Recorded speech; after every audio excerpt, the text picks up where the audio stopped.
کہ یار پتہ نہیں اس کا حصہ بنتا بھی ہے کہ نہیں بنتا, میں نے تو ساری زندگی خرچ کیا, میں خام خام اس پر احسان کر کے 50 لاکھ اس کے حوالے کر دوں. جب اسے پتہ چلتا ہے کہ اللہ نے اس کا حصہ دیا ہے, مجھے دینا پڑے گا, تو اس کے لیے فیصلہ کرنا, اگر وہ مسلمان ہے تو فیصلہ کرنا کیا ہو جائے گا, آسان. بھائی ٹھیک ہے, ورنہ لوگ ساری زندگی کنفیوز ہی رہتے ہیں. جو موٹیویشنل اسپیکر ہے نا, ان کی ضرورت غیر مسلموں کو ہے, مسلمانوں کو نہیں ہے. مسلمان کو تو اللہ نے بتا دیا یہ صحیح ہے یہ غلط ہے, بس دیٹس آل, ختم. مسلمان کو سکون کے لیے تقدیر کا عقیدہ بولو بھائی کافی ہے. رفیعت الاقلام وجفت الصحف, فرمایا تقدیر میں اللہ نے جو لکھنا تھا لکھ دیا, اور قلم کی سیاہی خشک ہو گئی ہے, اس میں چینجنگ نہیں ہو سکتی. جو غم تمہاری قسمت میں آنا ہے وہ آ کر رہے گا, جو خوشی تمہاری قسمت میں آنی ہے وہ آ کر رہے گی. کسی میں دم نہیں ہے کہ جو آنے والی خوشی ہے اس کو ٹال دے یا آنے والے غم کو دور کر دے. لہذا قرآن نے کہا لِكَيْ لَا تَأْسَوْا عَلَى مَا فَاتَكُمْ وَلَا تَفْرَحُوا بِمَا آتَاكُمْ, جب خوشی ملا کرے تو خوش ہوا کرو مگر اترایا مت کرو, کیونکہ یہ اللہ نے لکھی ہوئی تھی. اور جب غم آیا کرے تو مایوس مت ہوا کرو, کیونکہ جو چیز ہونی ہی تھی اس پہ غم کرنا بے وقوفی ہو, تو ہو کے رہنا تھا وہ.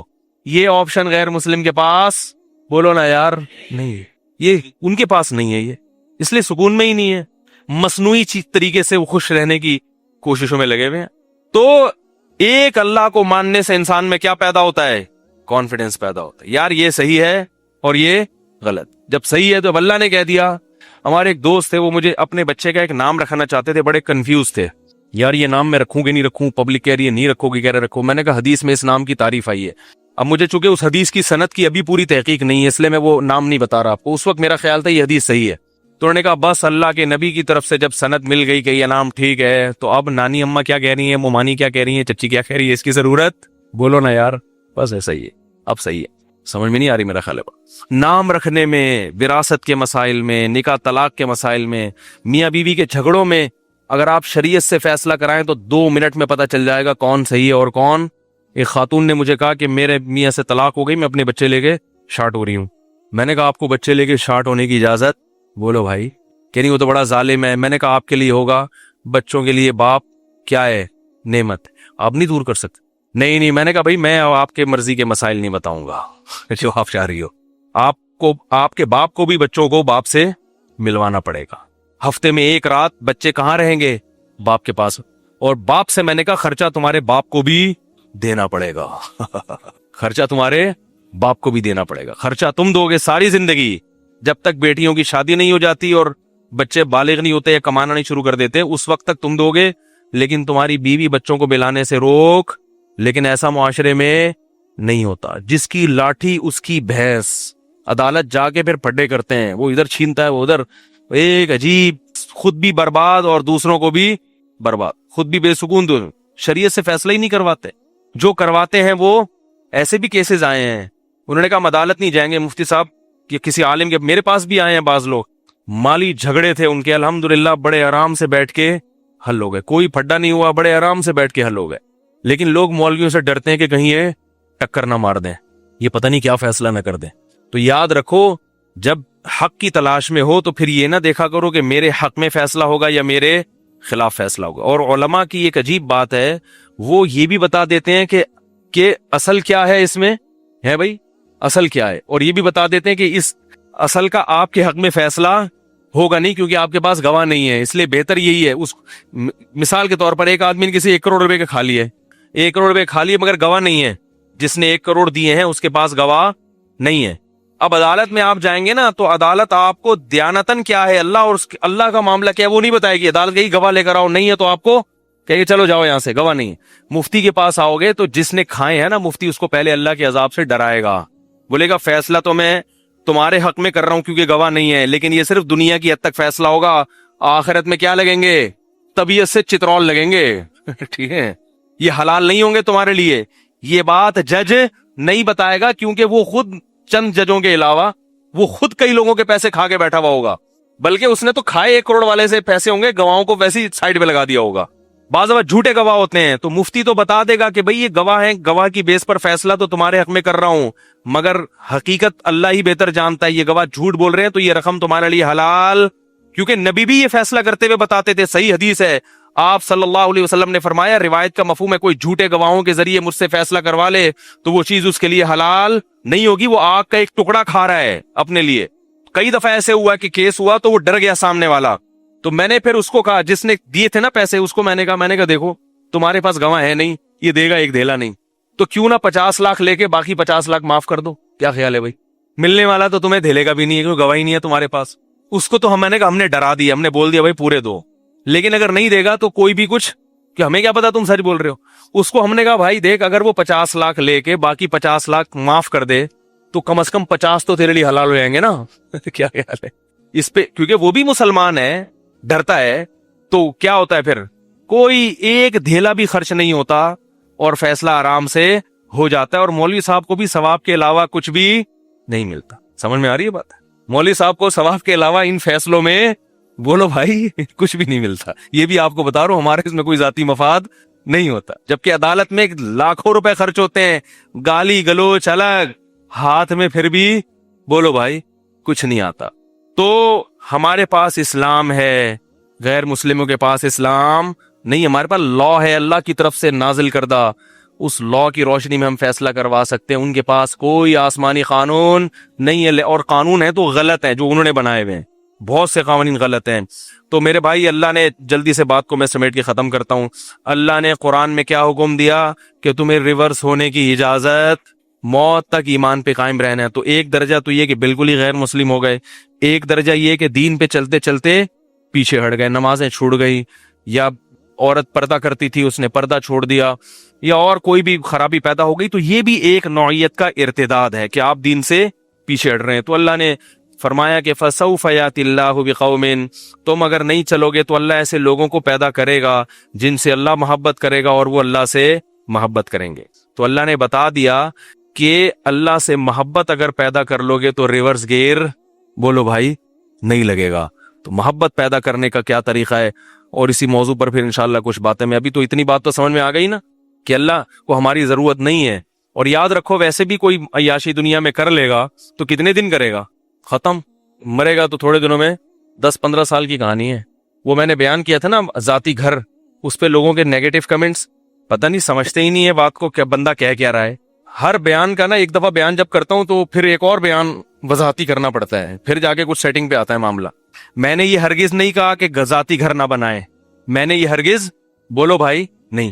میں نے کہا ہے جس کے پاس بہت پیسہ ہے, اپنی بنیادی بیسک ضرورتیں بہت اچھی طریقے سے پوری ہو رہی ہیں, کھا رہا ہے پی رہا ہے, اچھی گاڑی, گھر میں سب سہولتیں ہیں, پھر اگر پیسہ ایکسٹرا آپ کے پاس بچ رہا ہے, صدقہ تو خیرات بھی ہو گئے, تو پھر آپ ضرور گھر بنائیں. پھر میں نے گھر بنانے سے منع نہیں کیا. لیکن اگر آپ کے پاس اتنا پیسہ نہیں ہے تو گھر بنانے کی ٹینشن نہ لے. ان دیواروں اینٹوں سے دل لگانا یہ دنیا کی محبت کی علامت ہے. اس پہ کمنٹس آئے کہ کرائے کے گھر میں رہو تو پتا چلے. میں کرائے کے گھر میں ہی رہتا ہوں بھائی. کسی نے کہا اس کے پاس تو اتنی زمینیں ہیں, الٹے سیدھے جھوٹے الزامات. میں نے گھر بنانے کی اب تک کوشش بولو بھائی نہیں کیا. حالانکہ میں کوشش کروں تو بنا بھی سکتا ہوں, بچانے پڑیں گے. اس سے کیا ہوگا, صبح کے انڈے پراٹھے, اور پھر جو ایک گاڑی ہے, اور ہم نے گاڑی گیس پہ نہیں پیٹرول پہ رکھی ہوئی ہے. کیا خیال ہے بھائی, وہ مزہ ہی نہیں آتا ایکسیلیٹر دبانے کا. بھائی پہلے یہ مزے ہی جو کیش ہے یہ تو اڑاؤ, بچوں کو بھی کھلاؤ, خرچہ بھی کرو, ان کی تعلیم پہ خرچ کرو, ان چیزوں پہ, کپڑوں پہ خرچ کرو, خوب اچھا کھاؤ, اچھا پہنو, اور کرائے پہ بھی گھر لو, اچھی جگہ پہ لے لو, صاف ستھری جگہ پہ. اس کے بعد بھی اگر ٹھیک ٹھاک پیسہ بچ رہا ہے, یا کوئی آپ کی کوئی ایسی جائز لاٹری لگ گئی, جائز لاٹری ہوتی نہیں ہے ویسے, لیکن مثال دے رہا ہوں, کبھی ایک دم سے آ گیا, ٹھیک ہے بھائی بنا لو پیسہ یار, تو گھر بنا لو, کس نے منع کیا ہے. اب اس پہ کمنٹس دیکھیں لوگوں کے, ہر مہینے کرایہ دو نا تو پتا چلے گا. اللہ کے بندے, جب تیرے پاس ہر مہینے کرایہ دینے کے پیسے نہیں ہیں تو گھر بنانے کی کہاں سے سوچ رہا ہے. یعنی وہ مجھے تانا دے رہے ہیں کہ ہر مہینے جب کرایہ جیب سے نکلتا ہے تو پھر پتا چلتا ہے کیا ہوتا ہے اپنا گھر. تو بھائی میں تیرے لیے تھوڑی بات کر رہا ہوں, تیرے پاس تو بیچارے کے پاس ہر مہینے کرایے کے پیسے مشکل ہو رہا ہے, تو کہاں سے گھر بنائے گا. تیرے لیے تو گھر بنانے کا ویسے ہی سوچنا سوائے ڈپریشن کے کچھ بھی حاصل نہیں ہوگا. ایسے لوگ کہہ رہے ہیں, سمجھ میں آ رہی ہے بات. تو میں ان لو لیول لوگوں کی بات کر رہا ہوں, یہ مڈل کلاس لوگوں کی بات کر رہا ہوں, جن کے پاس اتنا پیسہ نہیں ہے. وہ پھر کیا کرتے ہیں, اپنے کھانے پینے میں کمی کر دیتے ہیں. سمجھ میں آ رہی ہے بات. سواری نہیں رکھتے اچھی, W11 میں گھوم رہے ہیں کہ یار ہم پیسہ جوڑ کے کیا بنائیں,